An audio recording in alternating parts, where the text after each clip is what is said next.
Good morning. I am Dr. G.C. Khilnani. I am chairman of the PSRI Institute of Pulmonary Critical Care and Sleep Medicine. Formerly, I was head of the Department of Pulmonary Critical Care and Sleep Medicine at the All India Institute of Medical Science.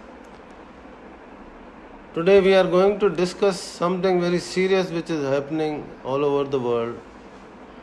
That is coronavirus infection, popularly called as COVID-19. So I will be discussing with you as to what is coronavirus, where did it come from, what is the current situation in the world, what is the current situation in India, how to suspect, how to diagnose, and how to treat and how to prevent. So, coronavirus normally does not occur in human beings, and you must have heard people saying that somebody has got fever, cough, breathing difficulty, or just sore throat, sneezing. He has got a lot of body ache, headache. He doesn't come to work for 5 days, and when you ask him, भाई क्या हो गया? बोले को viral हो गया था. और other thing which we keep discussing is कि आजकल वायरल चल रहा है. The third way this term is used, we say that अरे ये न्यूज़ तो वायरल हो गई. So what is viral fever? Viral fever is a fever which comes with fever, body ache, sore throat, cough, person is indisposed. And what is important is that it spreads very fast. So that is what is we generally call a flu or a viral fever. But how this coronavirus is different? Coronavirus started in Wuhan, a big city of China, where it was thought that it came from an animal market. It generally, coronavirus occurs in bats. And in China, a lot of seafood is consumed and people go to the markets and they use live animals. So what happened in Wuhan, that they saw a few cases of pneumonia which they were unable to diagnose. They could not find what was the bacteria which was causing pneumonia. And when they investigated, this was in November 2019. When they did a viral study, they found that it was a coronavirus. Now, going into the history, the coronavirus has occurred in the past, in last 15 years. And you must have heard there were two coronavirus outbreaks. One was SARS and one was MERS, which killed almost 800 people each. Those also caused pneumonia, but somehow that outbreak subsided and we don't see much of SARS and MERS virus these days. But this particular virus is also a coronavirus, so it was termed as novel coronavirus 2, novel corona SARS virus 2, because SARS means it causes severe acute respiratory syndrome. And WHO subsequently called it as COVID-19. So I will be calling it COVID-19 during the time of my discussion. So what happened that from China, Wuhan city, there is international travel, there is a domestic travel. So this virus spread to rest of the world. So now I will be describing as to how does this virus spread from one person to other. There are two ways that it spreads. One is by droplet. That means if the person has the coronavirus infection, he coughs or he sneezes or he takes breathes out forcefully. There are millions of viruses will be emitted, and those viruses will, if somebody is in the close vicinity, that is say about within 3 feet, or 1 meter, the virus will go in through his mouth and nose to his lungs and is likely to get infected. The other way that, which is actually very significant, is by fomites. Now, what is a fomite? Fomites are non-living things which are around, and this could be a mug of tea, this could be a table surface, this could be a cloth, this could be a mobile phone, this could be a laptop. The person who has got coronavirus or COVID infection, if he touches a table or a cloth or a mobile phone or laptop, then virus contaminates that particular surface, and that contamination would be there for few hours to few days. Now scientists have been investigating as to how long this virus can survive on non-living surface. Now, like on copper, it said that it survives for 4 hours, on cardboard it survives for 1 hour, on plastics it survives for 2 to 3 days, and maximum it survives is something like 7 days. Now, all these things have implication when we come to prevention of transmission. So, from Wuhan, because of the travel, it traveled to other countries, and the initial countries affected were Iran, Italy, South Korea, and subsequently to Japan, then to United States and United Kingdom and France. There is quite a bit of international travel because of which this disease traveled. As far as India is concerned, India had its first case on 30th of January. And first case was detected in Kerala, and then second and third case was also detected in Kerala, because these people had traveled, students have traveled from Wuhan, China to Kerala, and subsequently gradually this numbers have been increasing, and now we have, I think, around 1,200, 11,000 cases have been detected in India. I have already discussed with you the transmission of infection. So, I must talk about the incubation period. Suppose a person gets infection today. It doesn't start with symptoms today. The symptoms will appear something like after average is about 5 days, but it could be anything between 2 to 14 days. So therefore, for first 5 days, person does not have any symptoms, and after 5 days he will get fever, cough, sneezing, body ache, and when it becomes severe, when he develops pneumonia, he will get difficulty in breathing, and he will also have chest pain.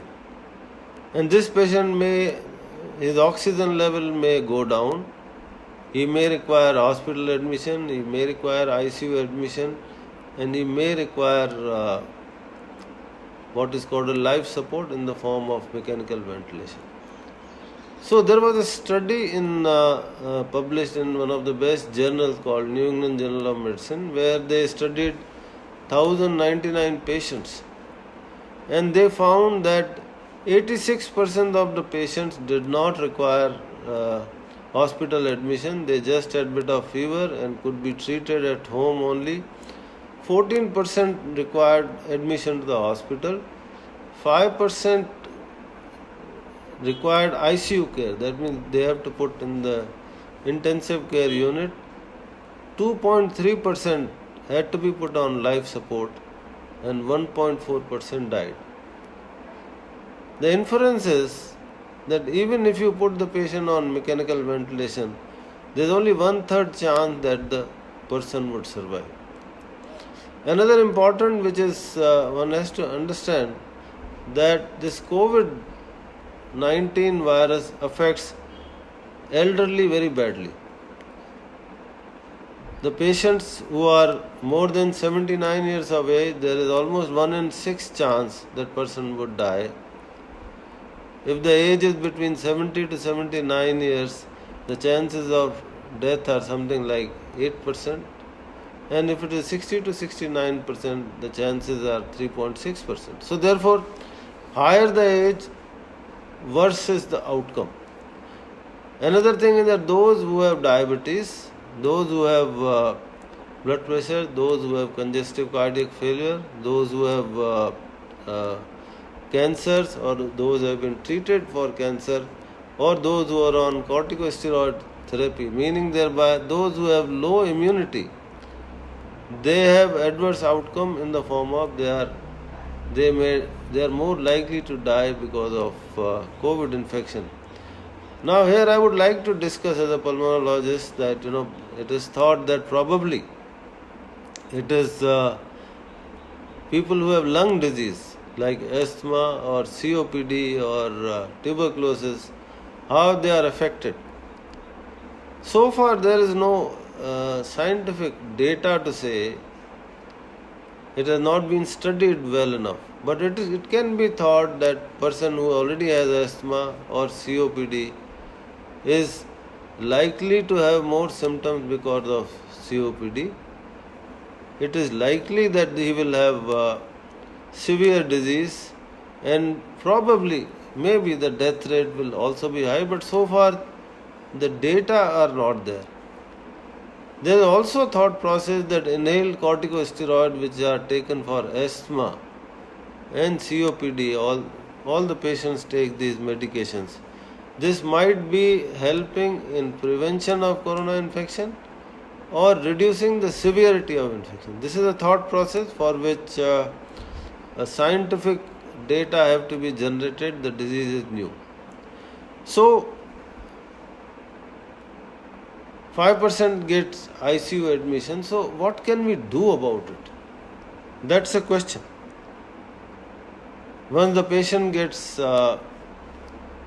fever, then he starts transmitting viruses.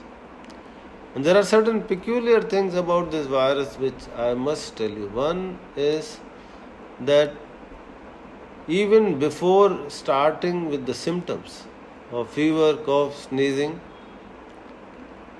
even few days before that he starts transmitting or throwing viruses in the atmosphere. So therefore, if somebody is walking in the street, he doesn't have fever, he doesn't have cough, but he might be in incubation period. And if he is in the incubation period, there is a potential for him to transmit infection.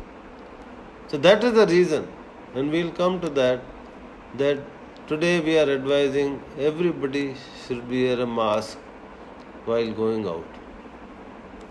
So once the patient gets coronavirus infection, then the symptoms would last for something like 5 to 10 days.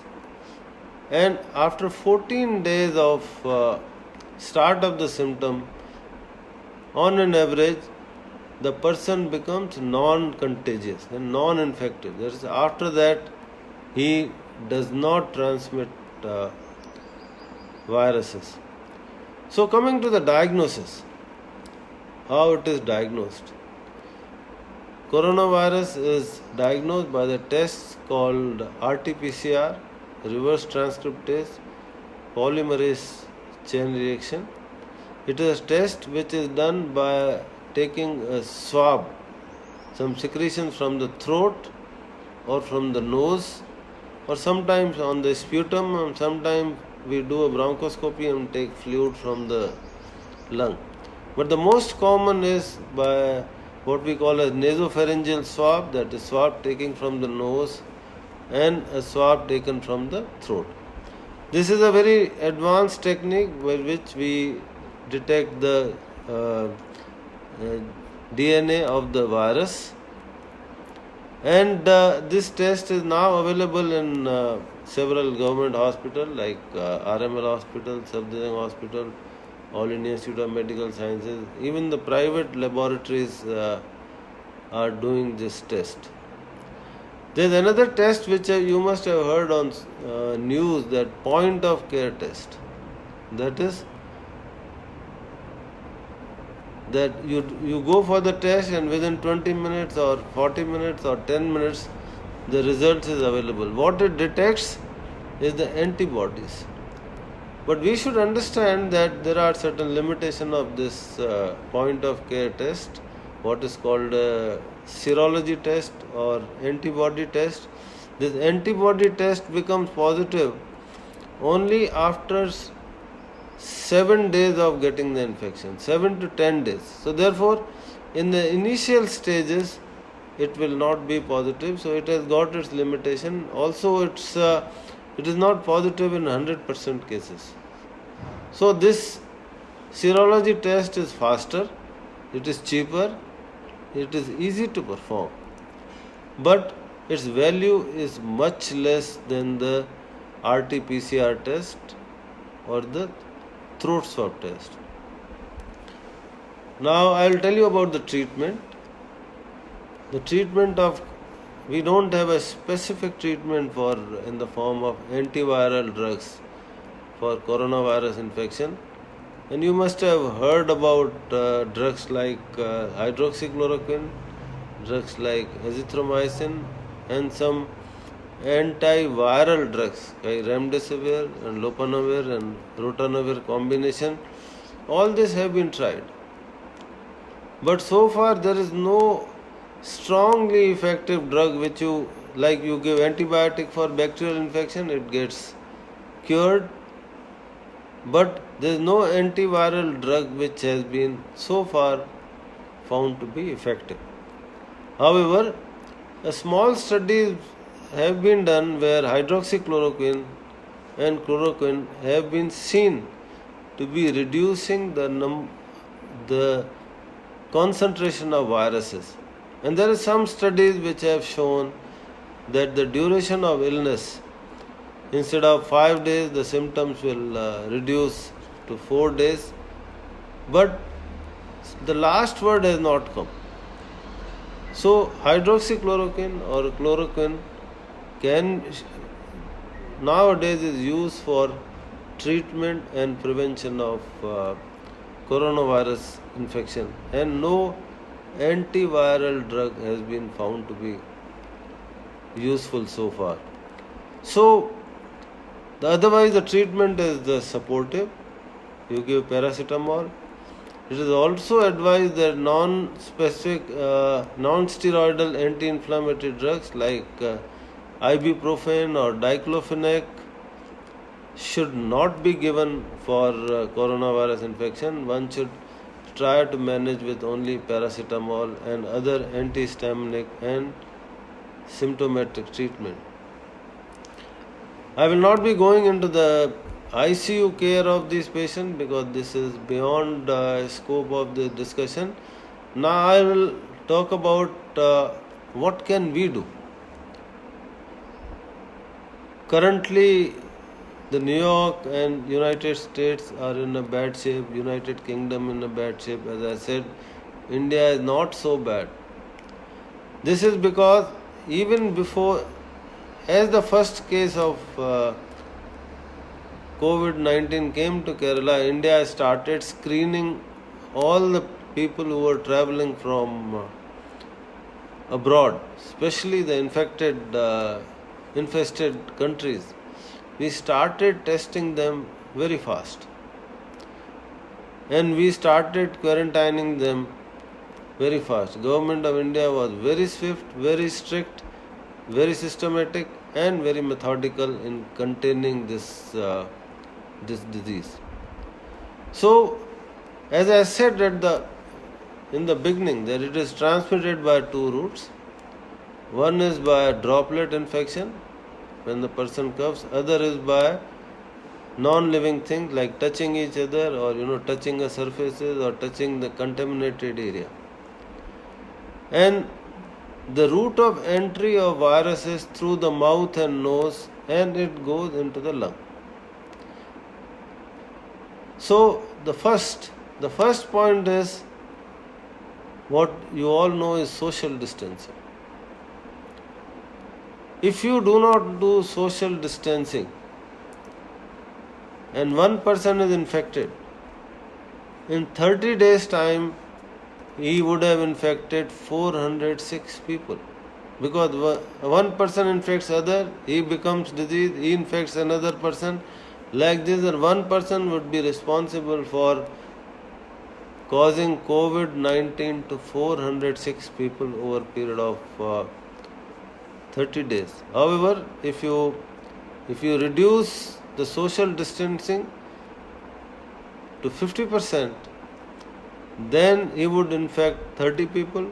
If you reduce the social distancing by 75%, then the 15 people will be affected. This is the scientific data. So therefore, you all know that we are doing a social distancing.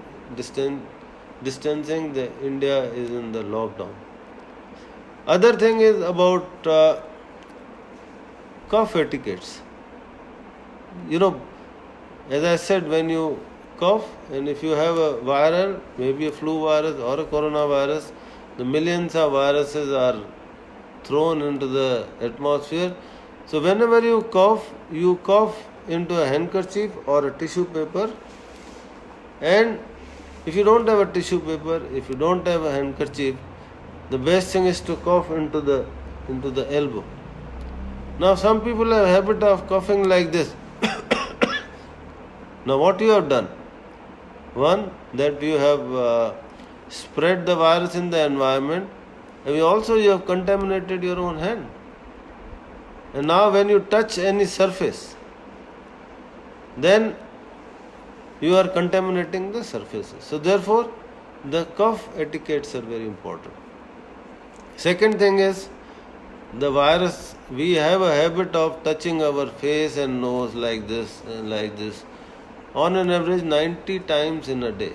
And we don't even think about it that we have done that. So therefore, one should these days be conscious not to put your hand in the nose or touch your eyes or touch your face, which may be difficult. What is important is to sanitize your own hands. And how do you sanitize that? And I'll just demonstrate it to you that first people just wash their hands and do like this and they think they have sanitized. No, that's not a correct way.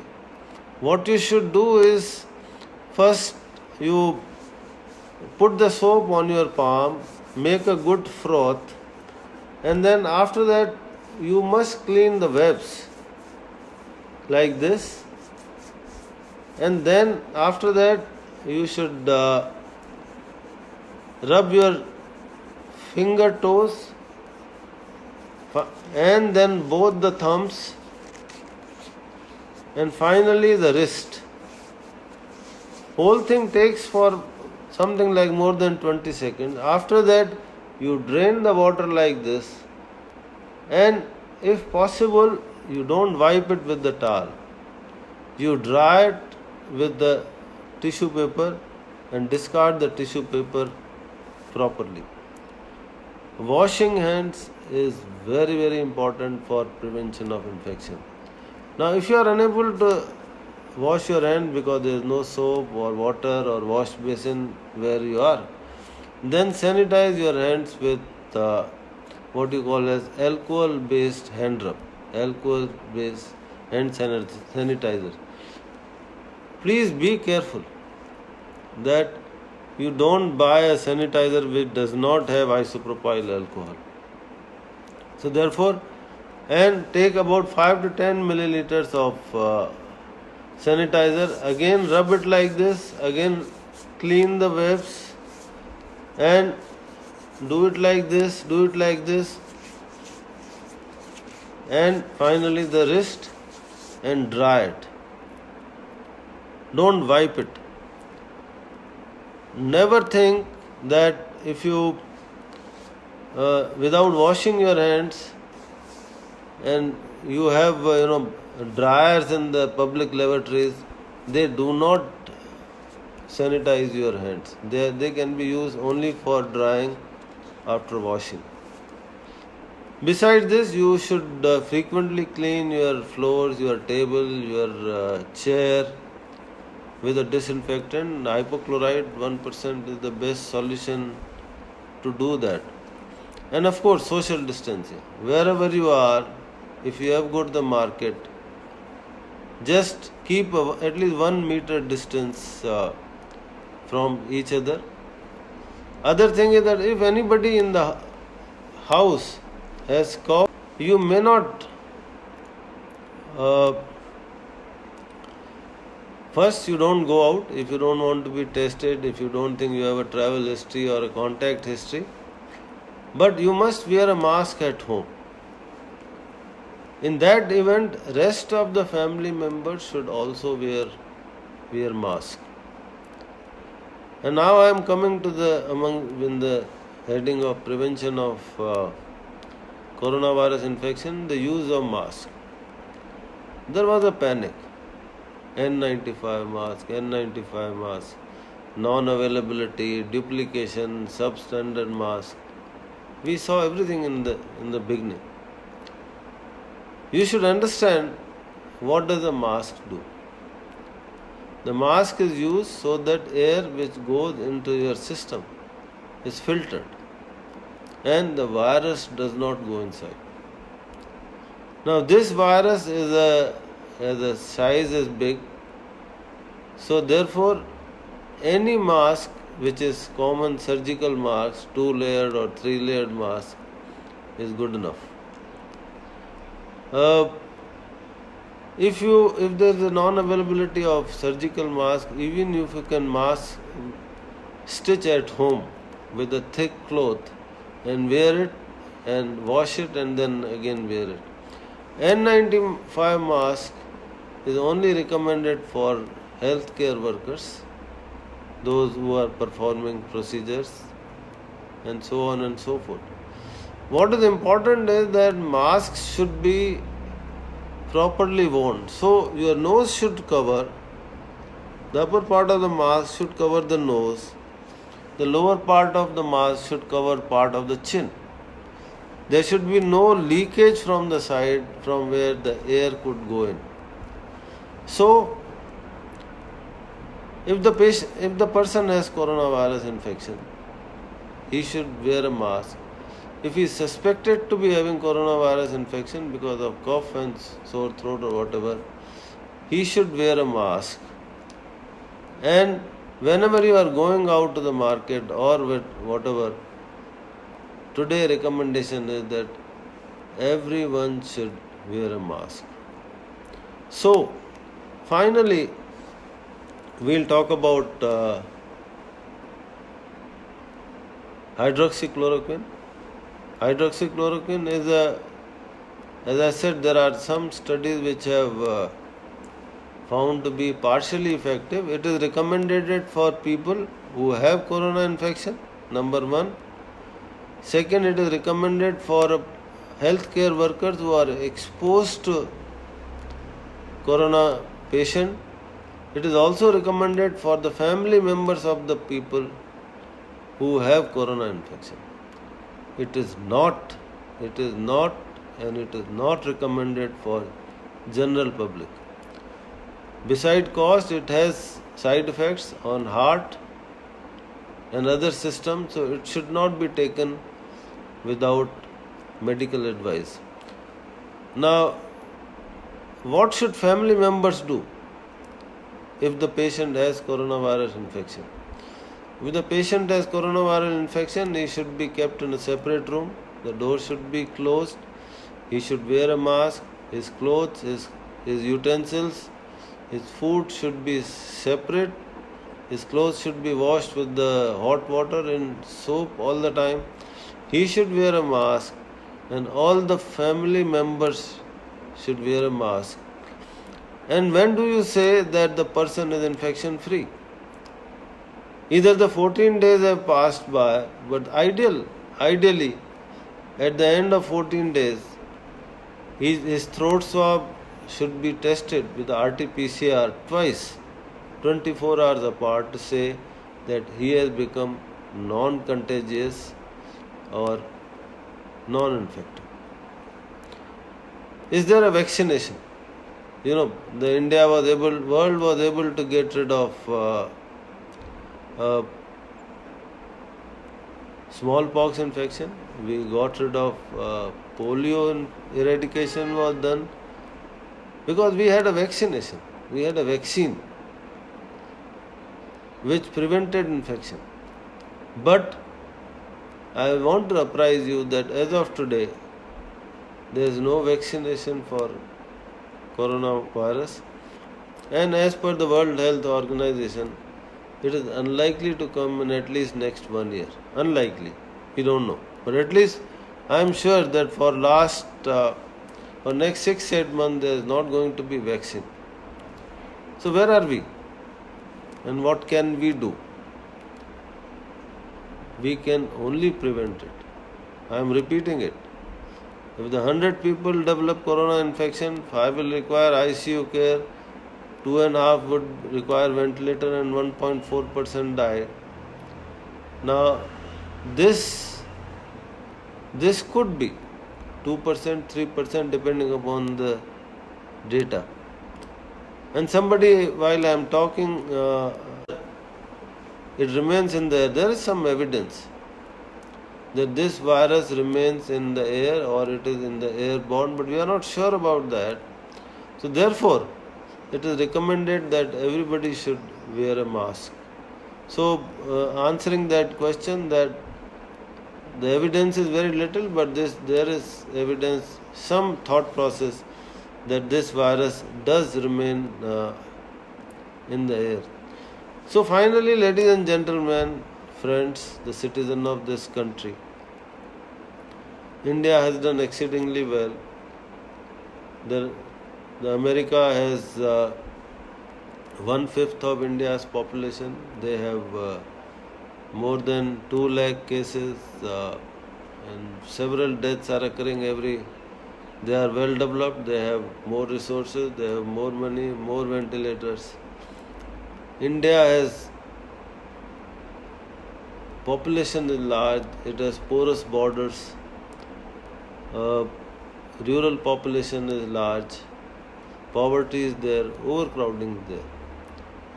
Despite that, the number of cases that are in India today are very, very few, and India is on the top as far as control of coronavirus is concerned. It is almost number 1 in the world. But having said that, lot is to be done. We have a difficult time ahead in controlling this virus, and only way to do is to prevent the transmission. For the prevention of transmission, at the personal level, your hand hygiene and personal hygiene, social distancing, diagnosing disease in time, reporting your disease in time, quarantining yourself, and cough etiquettes, hand washing, and social distancing.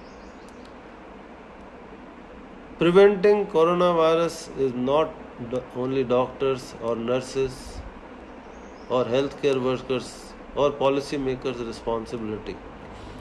It's a responsibility of all of us. We have a responsibility towards ourselves, towards our society, towards our family, towards our friends, to keep a social distance, maintain restraint, do not meet people, keep yourself clean, follow the hand hygiene, follow the cough etiquettes. Thank you very much for your patient listening. Have a good day.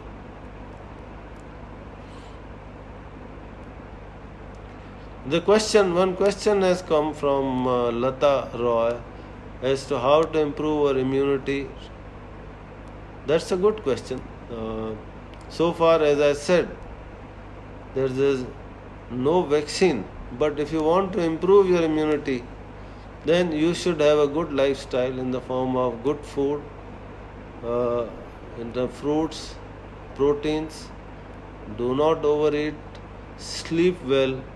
It is also said that doing yoga might help. There is no scientific evidence, but sleeping, yoga, good food which can be well digested will go a long way in restoring and improving your immunity. You should do that, but there is no particular type of food, no particular type of vitamin C or atorvastatin or any drug which has been found to be effective. So don't depend on drugs, depend upon good lifestyle. If there are any more questions, I would be willing to answer. I can see a lot of people thanking. So I am thankful to you for listening to me, and I hope I have added something to your knowledge to be more vigilant and contribute to the society. Thank you. Thank you very much. It's a pleasure talking to you all.